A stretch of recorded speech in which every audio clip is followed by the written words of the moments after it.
Na známosť sa všetkým dáva táto mimoriadna správa, že škôlkári naši milí sa so škôlkou dávno rozlúčili, do školy sa dostali a v tej škole zostali. Milí naši prváci, už ste teda školáci. Nedávno ste sa len hrali, či po obede v škôlke spali. No už chodíte do školy, kde ste ešte neboli. Už musíte pozor dávať, ako sa má školák správať. Či sa môže v škole hrať, či dokonca v škole spať. Spať budete už len doma. V škole školák spávať nemá, hrať sa máte v družine, nie na školskej hodine. Tam budete rozmýšľať, jak písmeno napísať.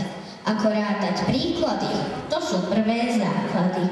Preto treba pozor dávať, na hodinách nezabávať, aby ste vždy v každej chvíli všetko správne pochopili.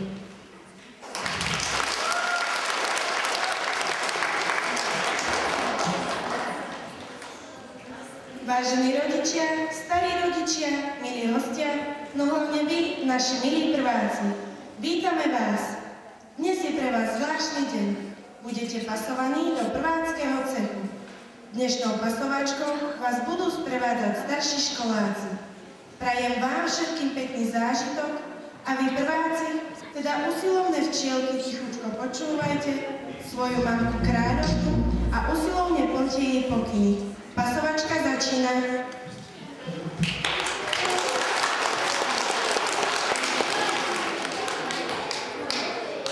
Yeah.